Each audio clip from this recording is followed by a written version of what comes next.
चाहिए था कि हम 5 साल में कितना वध कर पाएंगे, और अगर वादा किया है तो उसको शुरुआत से ही कंप्लीट करना चाहिए था। थोड़ा ये पंचायत चुनाव आ रहे हैं जो अगले साल जो जनवरी में जो पंचायत चुनाव है, तो उन पंचायत चुनाव में थोड़ी सी कांग्रेस को सफलता हासिल हो सकती है कल के रिजल्ट को देखकर। सारी व्यवस्था हुई नहीं है, बल्कि और राजस्थान पिछड़ता जा रहा है।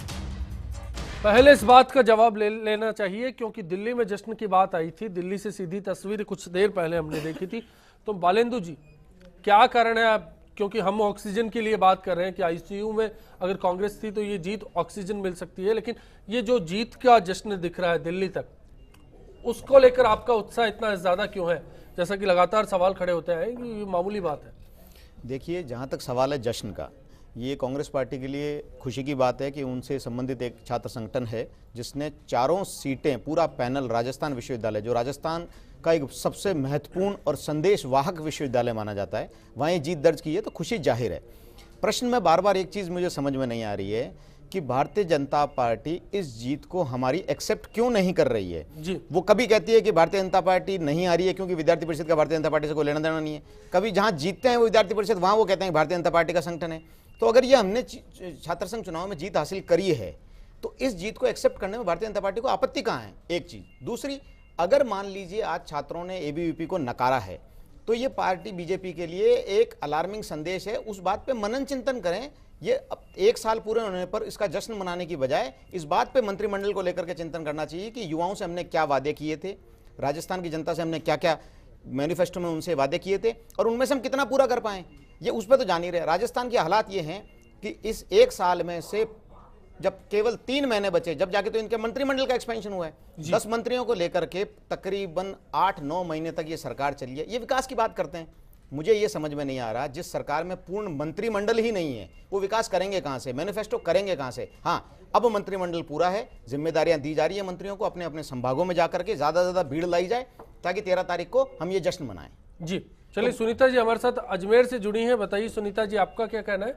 हाँ, मेरे को बीजेपी के जो बैठे हुए हैं उनसे मुझे बात है कि हम एक विडम्बना है इस सरकार की सर, कि जब बीजेपी विपक्ष में थी तब अजमेर की हमारी एक कॉलेज को सरकारी बनाया गया था अधिग्रहण। हम 18 कर्मचारी भूखे मरने की नौबत पे है और वहाँ के विधायकों ने विधानसभा में मुद्दा उठाकर कहा था ये गरीब आदमी कहाँ जाएंगे और इनको परमानेंट करिए, हमारा मेडिकल वगैरह सब करा दिया। और आज वही बीजेपी की सरकार आ गई तो वहाँ के विधायक मंत्री कहते हैं कि कोई नियम नहीं है और आज हमको 6-6 महीने से तनख्वाह नहीं मिल रही है, हम भूखे मरने की नौबत पे आ रहे हैं। तो कथनी करनी में क्या अंतर है कि आप जब विपक्ष में होते हो तो हमारे लिए लड़ते हो, विधानसभा में मुद्दा उठाते हो कि ये कर्मचारी कहाँ जाएंगे, और आज आपकी सरकार है, आपके हाथ में सब कुछ पावर है, तो आप कहते हो कि कोई नियम ही नहीं है। बिल्कुल सुनीता जी, मैं जवाब लेंगे नवदीप जी से। वोटर हिसाब मांगता है नवदीप जी। नहीं, देखिए क्या है, ये कोई हो सकता है कोई स्पेसिफिक मामला हो, इसके बारे में पूरी नहीं, आपने देखा युवा किस तरह से नाराज है, लोग जानना चाहते हैं। तो आप पहले इस माध्यम के जरिए आप बता सकते हैं जनता को कि 1 साल में आपने क्या किया। देखिए, पहली बात तो मैं बताऊं आपको कि जहां बात आती है आत्मचिंतन की, तो जब उपचुनाव हुए, उपचुनाव के नतीजे आए, तो उस चीज़ को भारतीय जनता पार्टी ने वास्तव में उसकी पूरी जांच हुई कि कहाँ गलतियां रहीं सरकार से, पार्टी से, कहाँ किस जगह गलतियां रहीं। क्योंकि देखिए, कोई भी मैंडेट आता है तो जनता का मैंडेट है, उसको बड़ी शालीनता से उस चीज़ को लेना चाहिए और उसका आत्मचिंतन होना चाहिए। तो हमने उसका आत्मचिंतन किया, उस बारे में हमने पूरी जाँच पड़ताल करी और जहाँ जहाँ कमियाँ थी उन कमियों को हमने दूर करी और जिसका रिजल्ट हमको निकाय चुनाव में देखने को मिला। सबसे बड़ी बात है कि निकाय चुनाव की जो सफलता थी, जी लोग जानना चाह रहे हैं कि आपने 1 साल के दरमियान किया क्या। एक साल के दरमियान के अंदर भामाशाह जैसी योजना हमने उसको एग्जिस्टेंस पे हम लेकर आ चुके हैं। गौरव ग्राम पथ योजना है, जनधन योजना है, ऐसी अनेकों योजना है जिसको सबसे बड़ी बात युवाओं के लिए गौरव पथ योजना में काम हुआ। बिल्कुल चालू हो चुका है, बिल्कुल काम हो चुका है। बिल्कुल आप जाके देखें बीकानेर साइड काफी काम उसका चालू भी हो चुका है। और मैं आपको एक और चीज बताऊं, मैं युवाओं के लिए जो नई खेल नीतियां बन रही हैं, युवाओं के लिए नई युवा नीतियां बन रही हैं, उसके तहत देखिए 1 साल के अंदर सबसे बड़ी बात होती है कि पिछली सरकार आपके पास क्या छोड़ के जा रही है। पिछली सरकार हमारी सरकार के लिए ऋण और केवल ऋण छोड़ कर गई है। मैंने आपको बिजली का उदाहरण दिया, 18,000 से 60,000 करोड़ रुपए का इन लोगों ने ऋण छोड़ के दिया। मुझे लगता है तो हम ये खड्डे समस्या पैदा कर सकते हैं, खड्डे जो हैं, गौरव पथ योजना का जिक्र कर रहे हैं, आप मानते हैं सड़कें बनी, काम हुआ है? बिल्कुल काम चालू हो चुका है। और मैं आप चाहेंगे तो आपको इसकी डिटेल्स भी आपको मैं लाके इसी आपके चैनल पे उपलब्ध करा सकता हूं। सबसे इंपॉर्टेंट बात देखिए क्या है कि पार्टी, कोई भी नई सरकार आती है, नई सरकार को काम करने के लिए सबसे बड़ी बात है समय। हमको जो मैंडेट मिला 1 साल का नहीं 5 साल का मिला जी। हमारा रिपोर्ट कार्ड जो पेश होगा वो 5 साल के बाद चुनाव के दौरान हमारा रिपोर्ट कार्ड पेश होगा।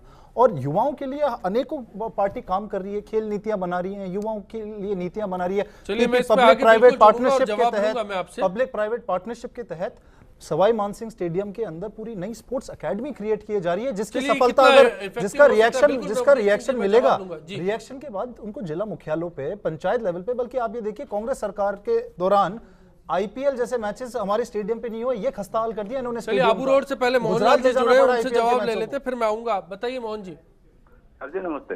नमस्कार सर पहले तो आपको आपके 1 साल पूरा होने की बधाई हो साहब। शुक्रिया सर, बताइए। हाँ, क्योंकि साहब इनका 1 साल पूरा हुआ, उसके लिए तो मैं नहीं दे सकता साहब बधाई, क्योंकि इन्होंने कुछ किया ही नहीं। जी। आपको पहले बधाई, और आपकी जो आवाज सटीक जनता की आवाज जा रही है उसके लिए बहुत बहुत धन्यवाद। बिल्कुल सर, हमारी कोशिश होगी कि हम आपकी आवाज बने रहें। जी सर, मैं एक ही निवेदन करना चाह रहा था। जैसे अभी आगे जो मेरे से आगे कॉलर आए थे जैन साहब जी इन्होंने एक बात उठाई थी कि भाजपा ऊंची हरकतों पे आ गई। जी। मुझे यहाँ तक लगता है बिल्कुल वो कह रहे थे, बिल्कुल सही बात कह रहे थे। जैसे पहले अगली गवर्नमेंट ने पंचायती राज विभाग में जो भर्तियां खोली थी जी, तो इससे तो यही डाउट जाता है कि भाई पंचायत बीजेपी वाले कार्यकर्ता ही हाई कोर्ट जाके वो भर्तियों पे रोक लगाई थी, जी। और आज तक उस भर्तियों पर हाई कोर्ट से बैन भी हट गया, सब कुछ हो गया, और उन भर्तियों का आज तक कोई खुलासा नहीं हो रहा है साहब। तो बेरोजगार युवा तो बेचारे परेशान है इस पूरी बेरोजगारी बढ़ रही है और वो जो गैप था वो बढ़ता जा रहा है। शुक्रिया। राजेंद्र राज जी, ये जो रिएक्शन है, ये नहीं लगता जो आपने अलार्मिंग सिचुएशन बोली थी खासतौर पर बीजेपी के लिए, जी जी, वो घातक हो सकती है आगे जाकर, अगर जिस तरह से नवदीप जी जवाब दे रहे हैं, बीजेपी की अगर बॉडी लैंग्वेज ऐसी रही तो? नहीं, ये बात सही है कि निश्चित रूप से मैंने जैसे कहा कि पतीली में से एक चम्मच देखा जाता है और उसे पता लगता है कि पका कि नहीं पका। तो ये अलार्मिंग स्थिति तो नहीं कह रही, मतलब लेकिन हाँ चेतावनी जरूर है बीजेपी के लिए कि उन्होंने जो वादे किए हैं उस वादों को वो पूरा कर सकें। उन्होंने कहा कि हम हर साल 3 लाख लोगों को रोजगार देंगे। 1 साल होना आ गया, 3,000 को भी नहीं दिया, 3 लाख की तो बात अलग है। तो ये सवाल उठ रहा है, उठाएगा जी। अब इनके पास ये भी कह सकते हैं कि साहब हमको तो पिछली सरकार खड्डे देके गई थी, ऋण ही ऋण देके गई थी। इस बात में भी कुछ सच्चाई है, लेकिन ये इस बात में भी सच्चाई है कि आप इस साल में 1 साल में कुछ रोजगार पैदा कर सकते थे, वो नहीं कर सके जी। इसलिए केवल इन्होंने ये काम किया कि सरकार आपके द्वार जा रही है। पहले ये लोग भरतपुर चले गए, फिर ये मसरूफियत का कुछ फायदा नहीं हुआ जनता को। मानचंद जी, मैं आपसे भी यही जानना चाहूंगा, गड्ढे भरने के चक्कर में कहीं दूसरी जगह गड्ढे तो नहीं खुद गए सरकार के लिए? देखिए, ये सबसे बड़ी त्रासदी है कि मैं कुछ नहीं कर सका, इसलिए जो नहीं कर सका उसकी शरण में चला जाऊंगा। इससे बड़ी त्रासदी कुछ नहीं हो सकती। सवाल ये, तो आप तो क्रियाशील हैं, आप तो त्वरित निर्णय लेने वाले हैं, आप तो काम करने वाले हैं, तो फिर कर क्यों नहीं पा रहे हैं? और सवाल है कि आप ये कह रहे हैं कि आपको सबसे बड़ा जो है आश्चर्य और विडंबना ये है कि आपको ये बताना पड़ेगा 2.5 लाख लोगों को जनपद पर लाकर कि हमने क्या क्या किया। अरे भाई, जनता कह रही है ना आपने कुछ नहीं किया, कुछ नहीं किया, कुछ नहीं किया, कुछ नहीं किया, धोखा दिया, आपने कुछ नहीं किया, और उसको आप स्वीकार नहीं कर रहे हैं। अब उसको स्वीकार नहीं करेंगे तो देखिए सिंह साहब, आप अभी जो है युवा राजनेता है, आप जरा यथार्थ को समझना प्रारंभ करिए। ये केवल चुनावी सभा नहीं है, सवाल ये आता है जनता का ये जो है ना रिएक्शन है, और ये रिएक्शन आपके मोदी जी के कारण ज्यादा है, क्योंकि मोदी जी ने कहा त्वरित रूप से तुरंत मैं सब कुछ काम कर दूंगा, और वो कुछ नहीं कर पाए। अभी भी केवल वो आह्वान दे रहे हैं, अभी भी केवल वो वादे कर रहे हैं, अभी भी केवल जो है बालेंदु जी जो तथ्य दिए थे सरकार की ओर से काम जो करवाए गए, जी बिल्कुल आप बोलिए। फिर एक बात मैं जो शेखावत जी आपको भी एक बात कहना चाह रहा हूं कि आप जरा जो है जो आपके पास में आंकड़े ना उनको पूरा करके करिए। देखिए, राजस्थान जो विश्वविद्यालय है उसमें आपका अध्यक्ष तो जीता ही जीता, लेकिन जो बागी था ना वो भी करीब करीब उतने ही वोट ले गया जितना बीजेपी वाले को वोट मिले, तो उसको भी आप जोड़ो ना। और इसके बाद में सिंह साहब से ये कहना चाह रहा हूं, जोड़ के बाद में जो है ना आपके पास में जुड़ने के लिए कुछ बचेगा ही नहीं, ये भी आप ध्यान करिए। चलिए बालेंदु जी, आप जवाब दे दीजिए कि क्या जैसा नवदीप जी ने बताया वैसा काम हुआ है, क्योंकि गौरव पथ योजना को इन्होंने उपलब्धि में बताया। देखिए, मुझे गौरव पथ योजना सिर्फ इनके भाषणों में नजर आ रही है। इन्होंने भामाशाह योजना चालू करी, ये पिछली बार जब सरकार में थे तब भी इनकी योजना थी। ये जाने लगे सरकार में तब उन्होंने चालू कर दी, लोगों में पैसा बांटने के नाम पर, कि शायद इस कारण से हम सरकार में वापस आ जाएंगे। महत्वपूर्ण यह है कि आज की तारीख में मेरी जानकारी में भारतीय जनता पार्टी की सरकार बनने के बाद कोई भी ऐसी जन कल्याणकारी नई योजना चालू नहीं हुई है। जैसे कांग्रेस सरकार में दवाइयों की थी, पेंशन की थी, एक योजना तो ऐसी बता दें जो जन कल्याण आखिरी में की थी, आखिरी 6 महीने की थी। इसी का परिणाम है कि आपको 6 महीने मिला। आप जो की उसका आप जश्न ना दें। लेकिन कम से कम हम ये करेंगे, हम युवा नीति बनाएंगे, हम खेल नीति बनाएंगे, वो बन रही है, जिस दिन बनेगी हम भी अप्रिशिएट करेंगे। हम नेगेटिव पॉलिटिक्स नहीं करना चाहते, जो चीज़ आप करोगे उसको हम अप्रिशिएट करेंगे, लेकिन जो कमी होगी, जो राजस्थान की जनता में जो आक्रोश आपके खिलाफ होगा, उसको हम आपके खिलाफ जरूर बोलेंगे, जनता की आवाज बनने का प्रयास करेंगे, और अगर आप कोई सकारात्मक काम करेंगे तो उसकी अप्रिशिएट भी करेंगे, क्या बुराई है। चलिए, प्रकाश चौधरी जी हमारे साथ श्रीगंगानगर से जुड़े हैं और अनीश जी जोधपुर से। प्रकाश जी, पहले आप बताइए। हाँ सर, मेरा बीजेपी व कांग्रेस व भारतीय अन्य समस्त पार्टियों से एक निवेदन है जी कि मतलब आप जब वोट मांगते हो तो मजदूर, किसान और पीड़ित वर्ग का नाम लेके आप वोट ले लेते हो। हम आपकी बेरोजगारी हटा देंगे, ये कर देंगे, वो कर देंगे, लेकिन दोनों में से कोई कुछ नहीं करता। लेकिन हम वो गरीब लोग हैं जो रात दिन मेहनत करके, पसीना बहा के और बड़ी मुश्किल से 2 वक्त की रोटी कमा के और कोई छोटा मोटा कोर्स करके नौकरी के लिए आपके बीच में जाके हाथ फैलाते हैं। लेकिन नया बीजेपी सुनती है, लेकिन नया कांग्रेस सुनती है। लेकिन वो दिन याद रखना आप सब लोग, आप जहां बैठे हो, हम जनता आपको बैठाते हैं। पहले कांग्रेस को बैठाया था, उसको पटक दिया, तो बीजेपी वाले भी याद रखना 4 साल बाकी हैं। आप ये मत सोचना कि हमारे पास 163 है, कुछ नहीं, आप 20 से कम में रह जाओगे। सुनना गौर लगा के। जी बिल्कुल प्रकाश जी, शुक्रिया इस राय के लिए और बीजेपी को मार्गदर्शन के लिए। अनीश जी जोधपुर से बताइए। जी सर, नमस्कार। मैं अपने बीजेपी के युवा नेता नवदीप जी से बात करना चाहता हूँ। जी नवदीप जी, सुन रहे हैं आपको, बताइए। जी नवदीप जी, मैं आपसे ये पूछना चाहता हूँ कि आपकी बीजेपी सरकार ने युवाओं को रोजगार की बात की और प्रधानमंत्री जन धन योजना की बात की, आज तक उन खातों में क्या पेमेंट आया? मैं कहता हूं कि पिछली सरकार ने पेंशन की योजना चलाई, उस पेंशन की योजना में बराबर पेंशन चलती थी, उसको बंद करने की क्या जरूरत थी? काफी हद तक लोगों की पेंशन नहीं आ रही, तो फिर ये दूसरी योजना लाने की जरूरत कहाँ पड़ी? बिल्कुल अनीश जी, मैं आपके सवाल का जवाब लूंगा। ब्रेक का लगातार कॉल आ रहा है, ब्रेक पर जा रहे हैं। आखिरी दौर में जब लौटेंगे, शुरुआत हम नवदीप जी से करेंगे, जनता की राय भी जानेंगे और उसके बाद पूरा जवाब लेंगे नवदीप जी से। बने रहिए।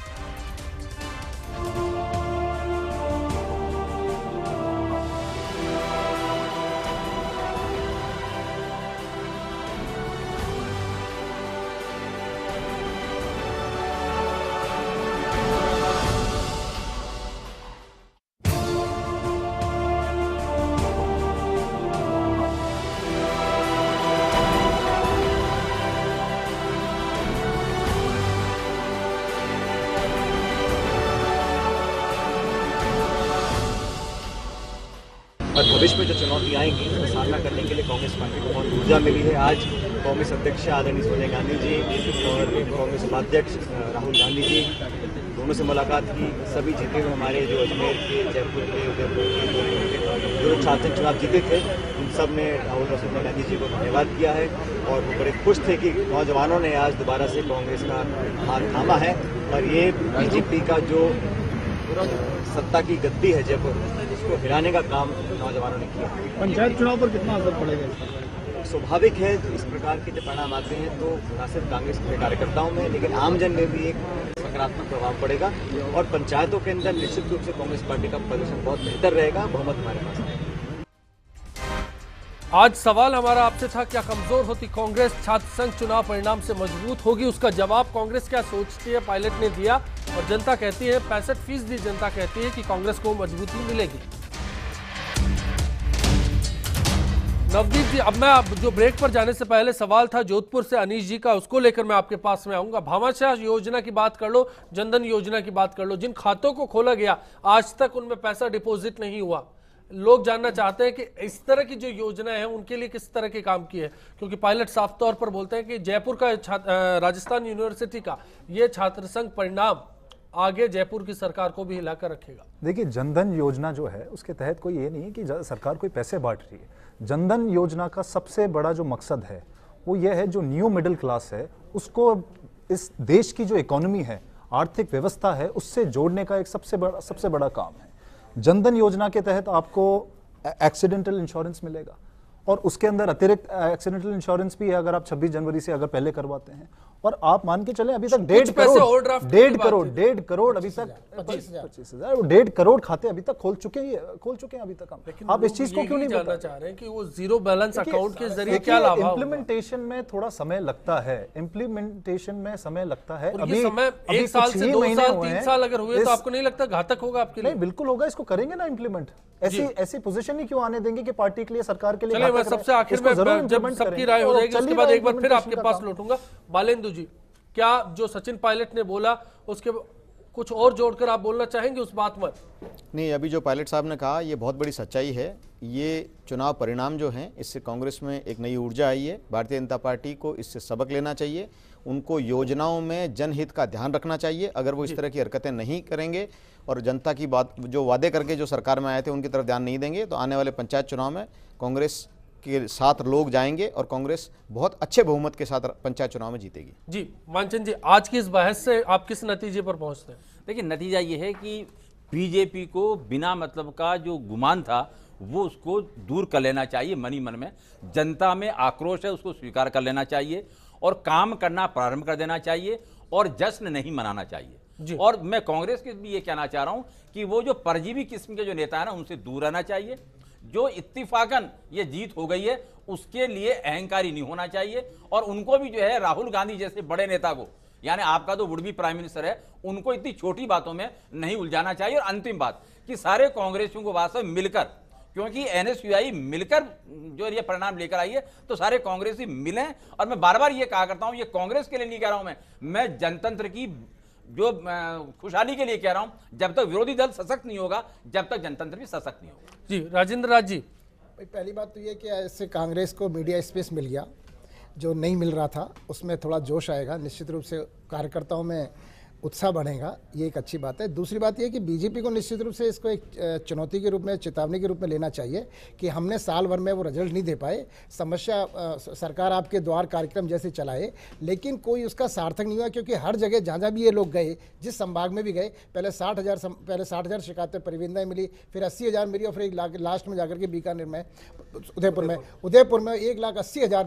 अजमेर कोटा को अभी इंतजार है, जयपुर संभाग को अभी इंतजार है। जो संख्याएं बढ़ रही है, परिवेदनाएं बढ़ रही हैं, इस सब को देख करके इनको सचेत हो जाना चाहिए और इस एक साल में इनको बताना चाहिए था हमने क्या किया, और कुछ नहीं कर पाए तो हम आगे क्या कर पाएंगे, क्यों नहीं कर पाए, इसके बारे में भी व्हाइट पेपर ला दें। जैसे पिछली बार लाए थे कि अशोक गहलोत जी साहब हमें कुछ नहीं देंगे, फाइनेंस के बारे में बिल्कुल देंगे, श्वेत पत्र लाए थे, तो अभी बार ले आओ, जिससे पता तो लगे, दूध का दूध पानी का पानी तो हो। ये जनता को पता लगना चाहिए कि हम अपने वादों पर खरे इसलिए नहीं उतर पा रहे हैं। जी नवदीप जी, आखिर में अब आपसे मैं जानना चाहूंगा कि तमाम नतीजों के बाद अब आपकी क्या राय है? आपको लगता है कि सरकार को किसी स्तर पर अपने आप को रिफाइन करने की जरूरत है? नहीं, देखिए, कोई भी अगर इस तरह की कमियां रही हैं, आप जैसा कह रहे हैं कि कॉलर्स ने जैसा कहा उनकी अलग अलग समस्याएं रही हैं। माध्यम हूं, मेरी कोई राय नहीं है, मैं आपको माध्यम हूं और मैं पहुंचा रहा हूं। मैं बता रहा हूं जो कॉलर्स आए हैं, जो भी कॉलर्स आए पूरे प्रदेश से, जिन जिन लोगों ने फोन करके अपनी अपनी समस्याएं आपके चैनल के माध्यम से सरकार को बतानी चाहिए, वो उन सारी समस्याओं का हम उनको इवैल्यूएट करेंगे और सारी चीज़ों को उनको दूर करने का जल्द से जल्द प्रयास करेंगे। जी बात है। और सबसे इम्पोर्टेंट चीज़ ये है कि कांग्रेस आज के जो परिणाम हैं उनको, कल जो परिणाम आए उनको अपनी जीत बता रही है। तो मैं इस चीज़ को प्रदेश की जनता के सामने इस चीज़ को क्लियर करना चाहूँगा कि आपके छात्र संघ चुनाव के अंदर 6 में से 4 यूनिवर्सिटी विश्वविद्यालयों के अंदर एबीवीपी ने जीतकर, और छात्र संघ चुनाव के अंदर अखिल भारतीय विद्यार्थी परिषद ने जीत दर्ज करी है, ना कि कांग्रेस ने। सबसे बड़ा डाउट ये मैं अपने कांग्रेस मित्र के सामने क्लियर करना चाहूंगा। और आने वाले जो चुनाव हैं, जब पंचायत चुनाव, अभी निकाय चुनाव अभी पूरे हुए हैं, निकाय चुनाव के अंदर जो भारतीय जनता पार्टी को जीत मिली है इतनी, और जैसा कि इन्होंने कहा था कि पिछली बार जिसकी सरकार होती है वो जीतती है, तो मैं आपको इनको ये भी बताना चाहूंगा कि कांग्रेस की सरकार थी, उसमें भी भारतीय जनता पार्टी के ही पार्षदों की संख्या ज्यादा थी। हम इस बहस को लंबे मोड़ की ओर ले जाएंगे। आज इतना ही। सभी खास मेहमानों का शुक्रिया अदा करेंगे और आप उम्मीद कर सकते हैं कि बीजेपी सरकार आपके लिए बेहतर काम करेगी। नहीं, वोट का अधिकार आपके पास है। आज इस बहस में इतना ही।